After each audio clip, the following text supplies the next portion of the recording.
श्री स्वामी समर्थ श्री कालभैरवाष्टक स्तोत्र। ओम देवराज सेव्यमाण पावनाग्रि पंकजं व्यालयज्ञसूत्रमिन्दुशेखरं कृपाकरं नारदाति योगिवृन्दवन्दितं दिगम्बरं काशिकापुराधिनाथ कालभैरवं भजे। भानुकोटिभास्वरं भवाब्दितारकं परं नीलकण्ठमिस्फितातदायकं त्रिलोचनं कालकालमम्बुजाक्षमक्षूलमक्षरं काशिकापुराधिनाथ कालभैरवं भजे। शूलटङ्कपाशदण्डपाणिमादिकारणं श्यामकायमादिदेवमक्षरं निरामयं भीमविक्रमं प्रभुविचित्रताण्डवं प्रियं काशिकापुराधिनाथ कालभैरवं भजे। भुक्तिमुक्तिदायकं प्रशस्तचारुविग्रहं भक्तवत्सलं स्थितं समस्तलोकविग्रहं विनिघ्नं मनोज्ञे किङ्किणीलसत्कटी काशिकापुराधिनाथ कालभैरवं भजे।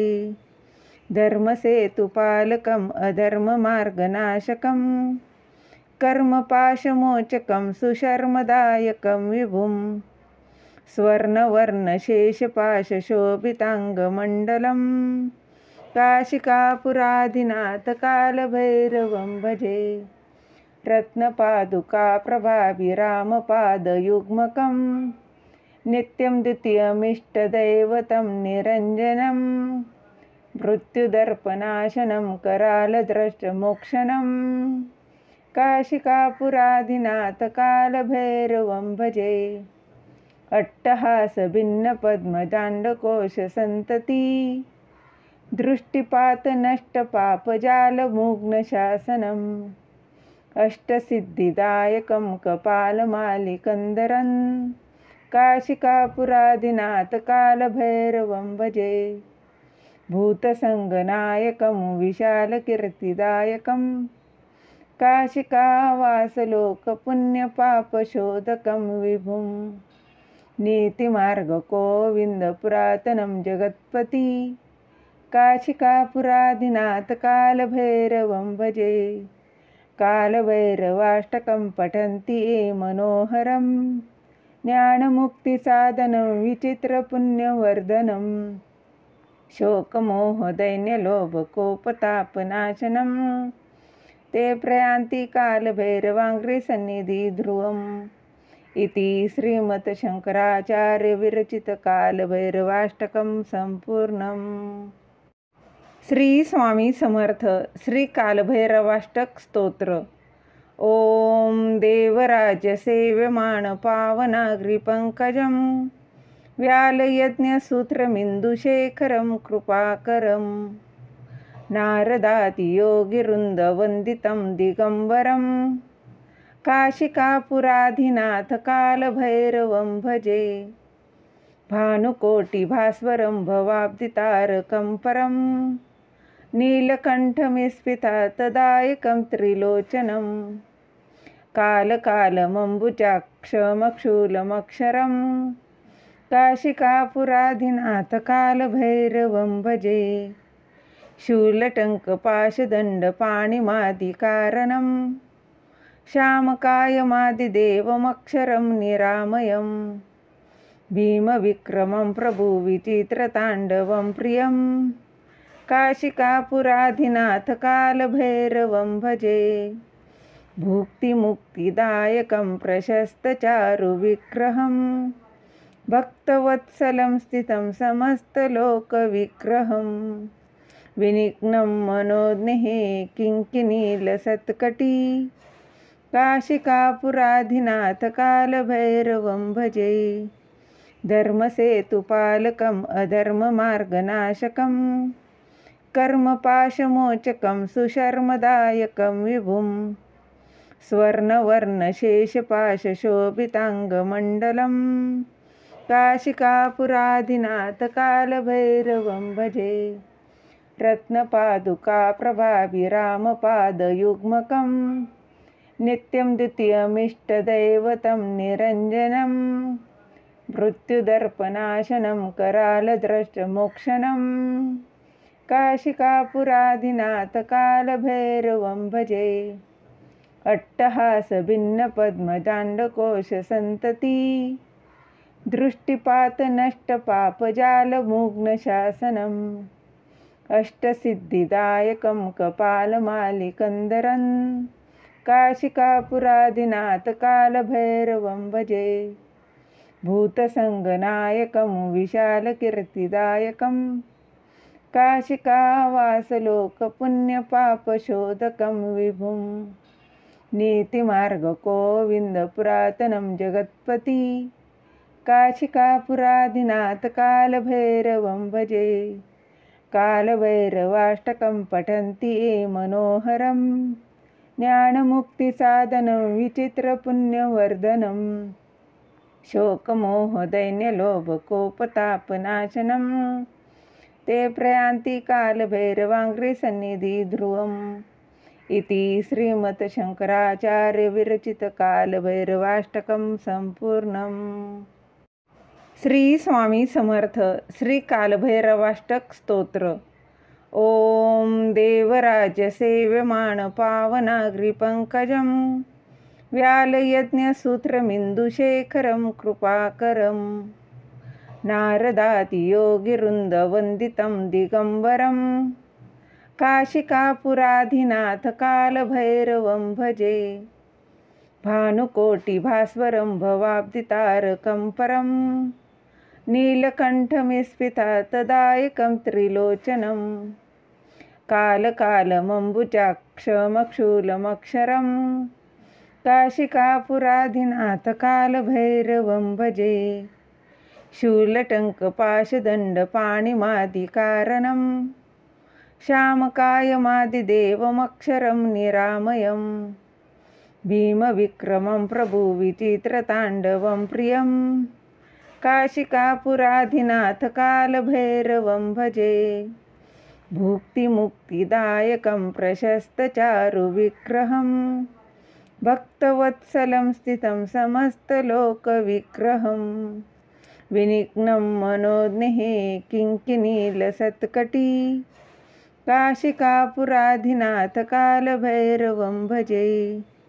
धर्मसेतुपालकम् अधर्ममार्गनाशकं कर्मपाशमोचकं सुशर्मदायकं विभुं स्वर्णवर्णशेषपाशशोभिताङ्गमण्डलं काशिकापुराधिनाथ कालभैरवं भजे। रत्नपादुकाप्रभाभिरामपादयुग्मकं नित्यं द्वितीयमिष्टदैवतं निरञ्जनं मृत्युदर्पनाशनं करालद्रष्टमोक्षणं काशिकापुराधिनाथ कालभैरवं भजे। अट्टहासभिन्नपद्मजाण्डकोशसन्तती दृष्टिपातनष्टपापजालमुग्नशासनम् अष्टसिद्धिदायकं कपालमालिकन्दरन् काशिकापुराधिनाथ कालभैरवं भजे। भूतसङ्गनायकं विशालकीर्तिदायकं काशिकावासलोकपुण्यपापशोधकं विभुं नीतिमार्गगोविन्दपुरातनं जगत्पति काशिकापुराधिनाथ कालभैरवं भजे।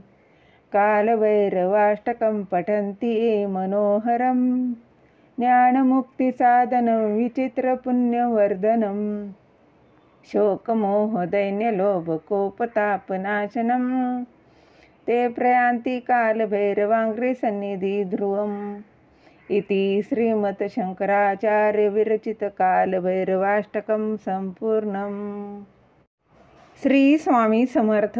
श्री कालभैरवाष्टक स्तोत्र। ओम देवराजसेव्यमाण पावनाग्रिपङ्कजं व्यालयज्ञसूत्रमिन्दुशेखरं कृपाकरं नारदादियोगिवृन्दवन्दितं दिगम्बरं काशिकापुराधिनाथ कालभैरवं भजे।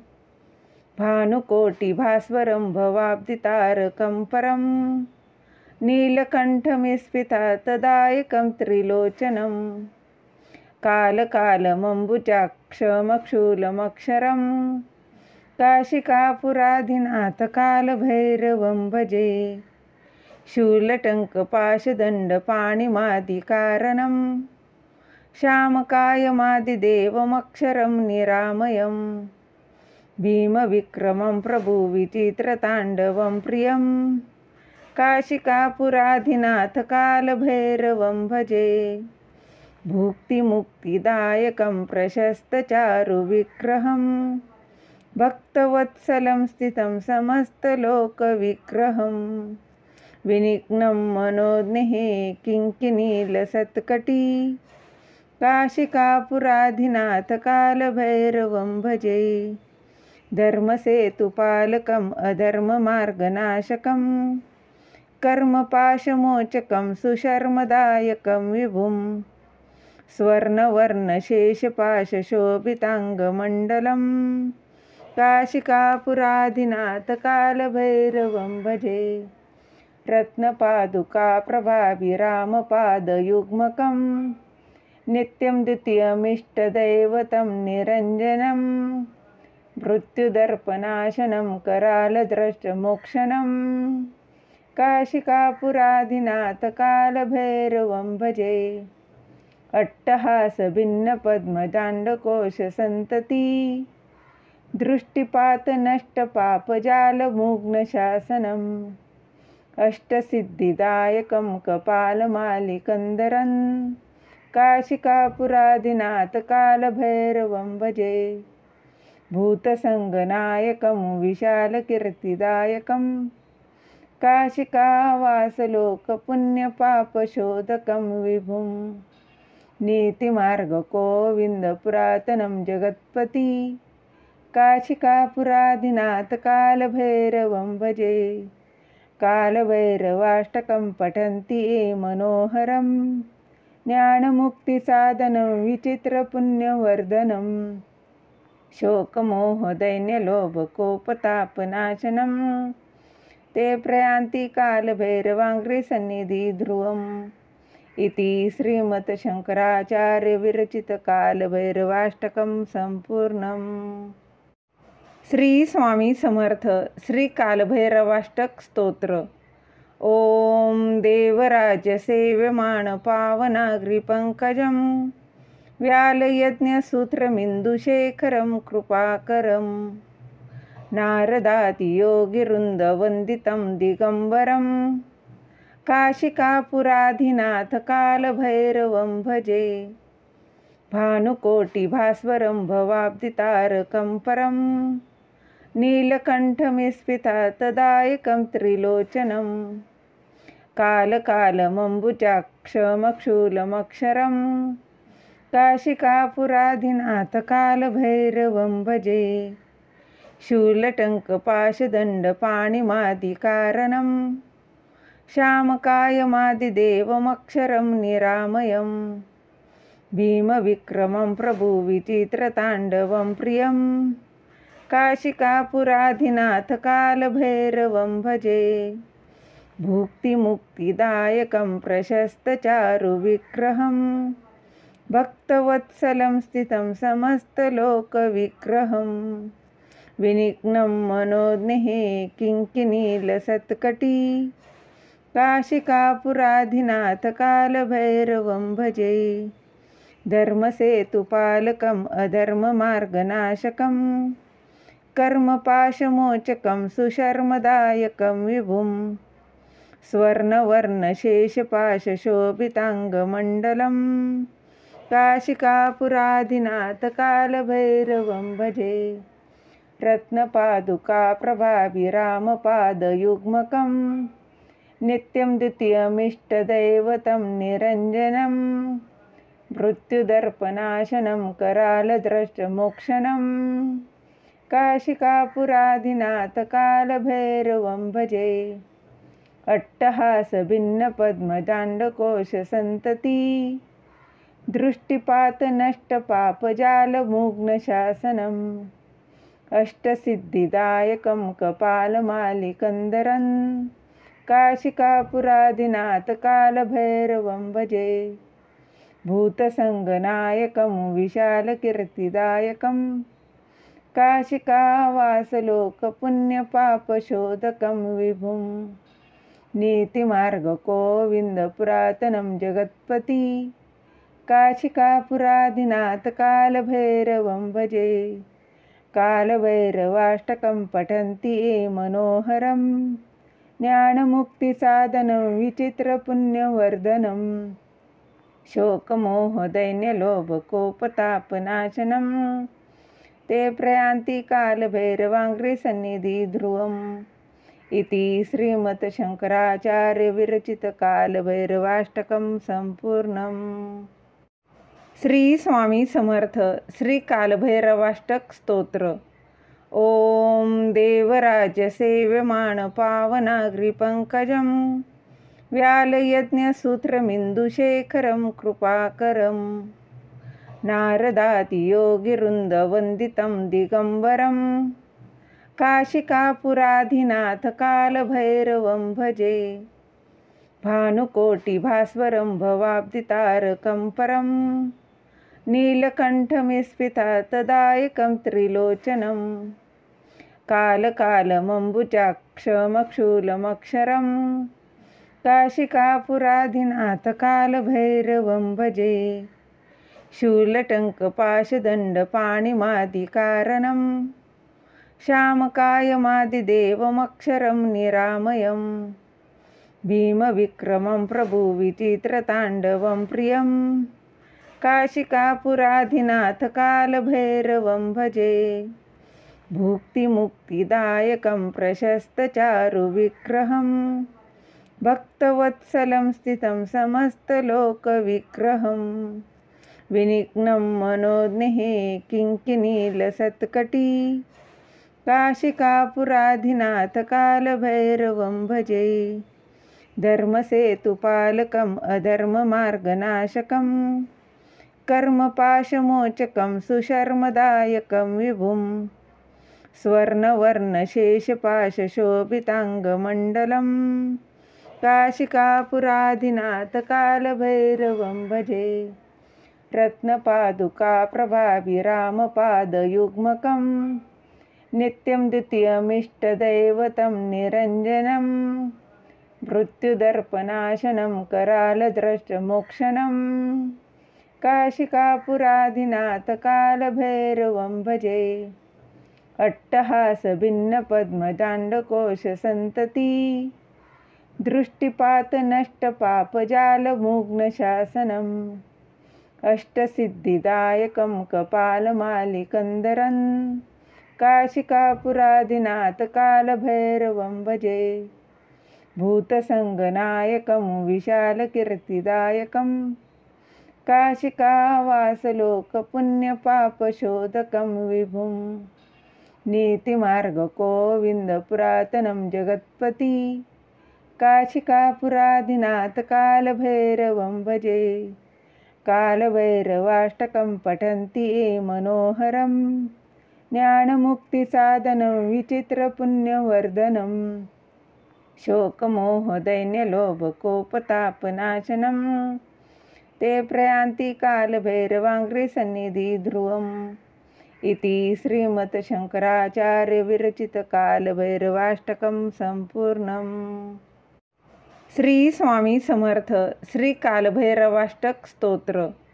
ओम देवराजसेव्यमाण पावनाग्रिपङ्कजं व्यालयज्ञसूत्रमिन्दुशेखरं कृपाकरं नारदादियोगिवृन्दवन्दितं दिगम्बरं काशिकापुराधिनाथ कालभैरवं भजे।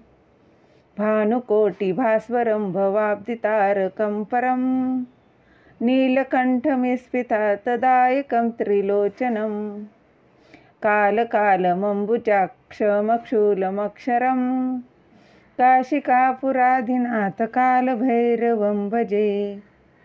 शूलटङ्कपाशदण्डपाणिमादिकारणं श्यामकायमादिदेवमक्षरं निरामयं भीमविक्रमं प्रभुविचित्रताण्डवं प्रियं काशिकापुराधिनाथ कालभैरवं भजे। भुक्तिमुक्तिदायकं प्रशस्तचारुविग्रहं भक्तवत्सलं स्थितं समस्तलोकविग्रहं विनिघ्नं मनोज्ञः किङ्किणीलसत्कटी काशिकापुराधिनाथ कालभैरवं भजे। धर्मसेतुपालकम् अधर्ममार्गनाशकं कर्मपाशमोचकं सुशर्मदायकं विभुं स्वर्णवर्णशेषपाशशोभिताङ्गमण्डलं काशिकापुराधिनाथ कालभैरवं भजे। रत्नपादुकाप्रभाभिरामपादयुग्मकं नित्यं द्वितीयमिष्टदैवतं निरञ्जनं मृत्युदर्पनाशनं करालद्रष्टमोक्षणं काशिकापुराधिनाथ कालभैरवं भजे। अट्टहासभिन्नपद्मजाण्डकोशसन्तती दृष्टिपातनष्टपापजालमुग्नशासनम् अष्टसिद्धिदायकं कपालमालिकन्दरं काशिकापुराधिनाथ कालभैरवं भजे। भूतसङ्गनायकं विशालकीर्तिदायकं काशिकावासलोकपुण्यपापशोधकं विभुं नीतिमार्गगोविन्दपुरातनं जगत्पति काशिकापुराधिनाथ कालभैरवं भजे। कालभैरवाष्टकं पठन्ति ये मनोहरं ज्ञानमुक्तिसाधनं विचित्रपुण्यवर्धनं शोकमोहदैन्यलोभकोपतापनाशनं ते प्रयान्ति कालभैरवाङ्घ्रिसन्निधि ध्रुवम् इति श्रीमत्शंकराचार्यविरचितकालभैरवाष्टकं सम्पूर्णम्। श्री स्वामी समर्थ। श्री कालभैरवाष्टक स्तोत्र। ओम देवराजसेव्यमाण पावनाग्रिपङ्कजं व्यालयज्ञसूत्रमिन्दुशेखरं कृपाकरं नारदादियोगिवृन्दवन्दितं दिगम्बरं काशिकापुराधिनाथ कालभैरवं भजे। भानुकोटिभास्वरं भवाब्धितारकं परं नीलकण्ठमिस्फितातदायकं त्रिलोचनं कालकालमम्बुजाक्षमक्षूलमक्षरं काशिकापुराधिनाथ कालभैरवं भजे। शूलटङ्कपाशदण्डपाणिमादिकारणं श्यामकायमादिदेवमक्षरं निरामयं भीमविक्रमं प्रभुविचित्रताण्डवं प्रियं काशिकापुराधिनाथ कालभैरवं भजे। भुक्तिमुक्तिदायकं प्रशस्तचारुविग्रहं भक्तवत्सलं स्थितं समस्तलोकविग्रहं विनिघ्नं मनोज्ञः किङ्किणीलसत्कटी काशिकापुराधिनाथ कालभैरवं भजे। धर्मसेतुपालकम् अधर्ममार्गनाशकं कर्मपाशमोचकं सुशर्मदायकं विभुं स्वर्णवर्णशेषपाशशोभिताङ्गमण्डलं काशिकापुराधिनाथ कालभैरवं भजे। रत्नपादुकाप्रभाभिरामपादयुग्मकं नित्यं द्वितीयमिष्टदैवतं निरञ्जनं मृत्युदर्पनाशनं करालद्रष्टमोक्षणं काशिकापुराधिनाथ कालभैरवं भजे। अट्टहासभिन्नपद्मजाण्डकोशसन्तती दृष्टिपातनष्टपापजालमुग्नशासनम् अष्टसिद्धिदायकं कपालमालिकन्दरं काशिकापुराधिनाथ कालभैरवं भजे। भूतसङ्गनायकं विशालकीर्तिदायकं काशिकावासलोकपुण्यपापशोधकं विभुं नीतिमार्गगोविन्दपुरातनं जगत्पति काशिकापुराधिनाथ कालभैरवं भजे। कालभैरवाष्टकं पठन्ति ये मनोहरं ज्ञानमुक्तिसाधनं विचित्रपुण्यवर्धनं शोकमोहदैन्यलोभकोपतापनाशनं ते प्रयान्ति कालभैरवाङ्घ्रिसन्निधि ध्रुवम् इति श्रीमत्शंकराचार्यविरचितकालभैरवाष्टकं सम्पूर्णम्। श्री स्वामी समर्थ। श्री कालभैरवाष्टक स्तोत्र। ओम देवराज सेव्यमाण पावनाग्रिपंकजं व्यालयज्ञसूत्रमिन्दुशेखरं कृपाकरं नारदादियोगिवृन्दवन्दितं दिगम्बरं काशिकापुराधिनाथ कालभैरवं भजे। भानुकोटिभास्वरं भवाब्दितारकं परं नीलकण्ठमिस्फितातदायकं त्रिलोचनं कालकालमम्बुजाक्षमक्षूलमक्षरं काशिकापुराधिनाथ कालभैरवं भजे। शूलटङ्कपाशदण्डपाणिमादिकारणं श्यामकायमादिदेवमक्षरं निरामयं भीमविक्रमं प्रभुविचित्रताण्डवं प्रियं काशिकापुराधिनाथ कालभैरवं भजे।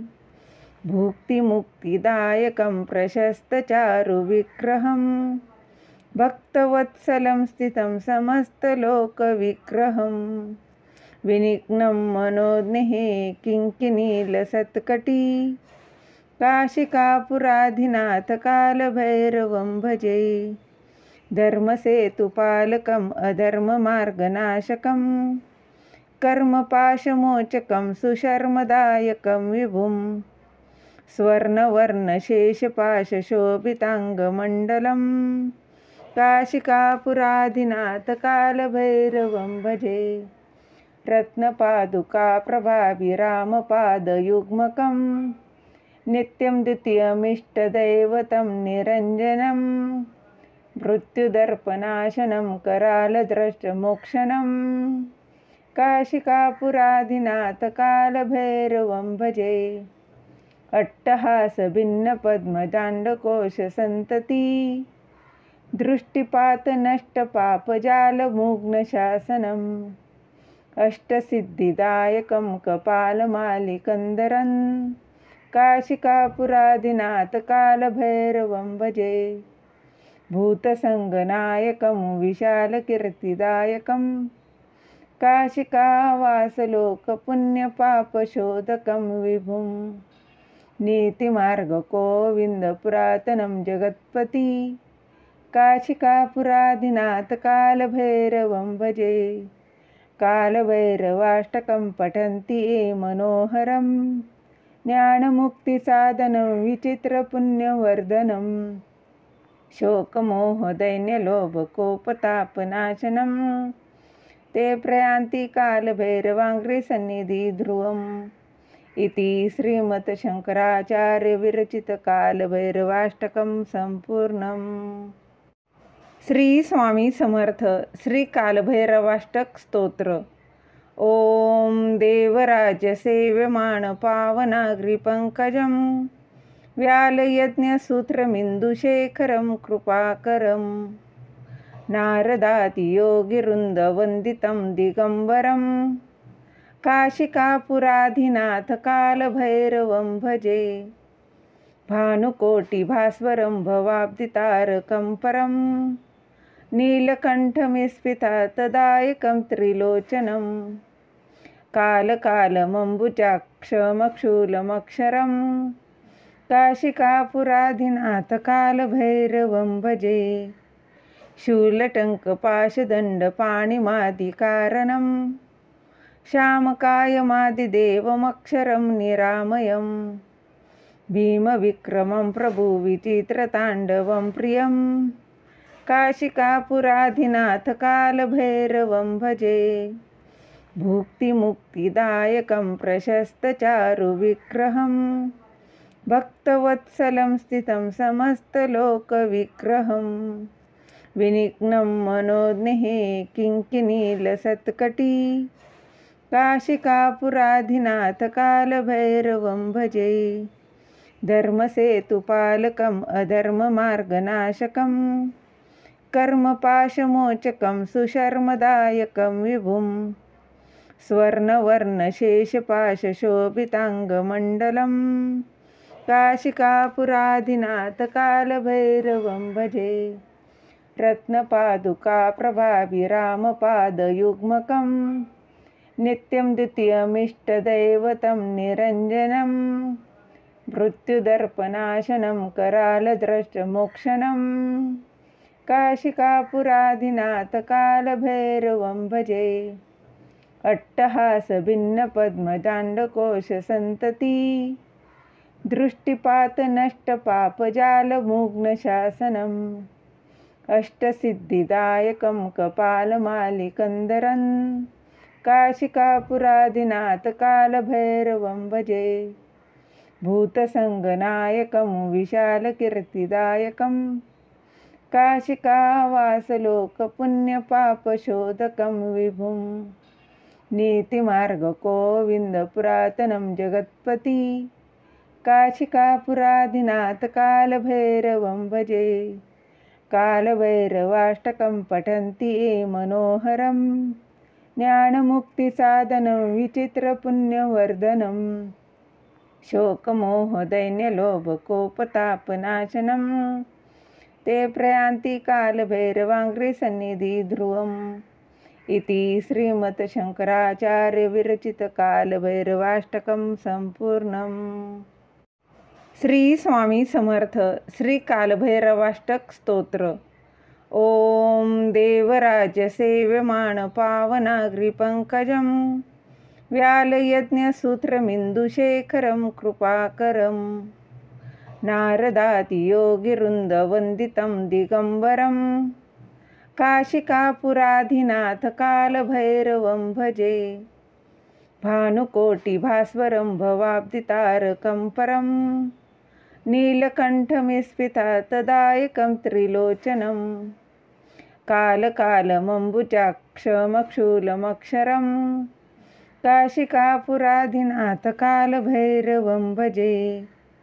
शूलटङ्कपाशदण्डपाणिमादिकारणं श्यामकायमादिदेवमक्षरं निरामयं भीमविक्रमं प्रभुविचित्रताण्डवं प्रियं काशिकापुराधिनाथ कालभैरवं भजे। भुक्तिमुक्तिदायकं प्रशस्तचारुविग्रहं भक्तवत्सलं स्थितं समस्तलोकविग्रहं विनिघ्नं मनोज्ञे किङ्किणीलसत्कटी काशिकापुराधिनाथ कालभैरवं भजे। धर्मसेतुपालकम् अधर्ममार्गनाशकं कर्मपाशमोचकं सुशर्मदायकं विभुं स्वर्णवर्णशेषपाशशोभिताङ्गमण्डलं काशिकापुराधिनाथ कालभैरवं भजे। रत्नपादुकाप्रभाभिरामपादयुग्मकं नित्यं द्वितीयमिष्टदैवतं निरञ्जनं मृत्युदर्पनाशनं करालद्रष्टमोक्षणं काशिकापुराधिनाथ कालभैरवं भजे। अट्टहासभिन्नपद्मजाण्डकोशसन्तती दृष्टिपातनष्टपापजालमुग्नशासनम् अष्टसिद्धिदायकं कपालमालिकन्दरं काशिकापुराधिनाथ कालभैरवं भजे। भूतसङ्गनायकं विशालकीर्तिदायकं काशिकावासलोकपुण्यपापशोधकं विभुं नीतिमार्गगोविन्दपुरातनं जगत्पति काशिकापुराधिनाथ कालभैरवं भजे। कालभैरवाष्टकं पठन्ति ये मनोहरं ज्ञानमुक्तिसाधनं विचित्रपुण्यवर्धनं शोकमोहदैन्यलोभकोपतापनाशनं ते प्रयान्ति कालभैरवाङ्घ्रिसन्निधि ध्रुवम् इति श्रीमत्शंकराचार्यविरचितकालभैरवाष्टकं सम्पूर्णम्।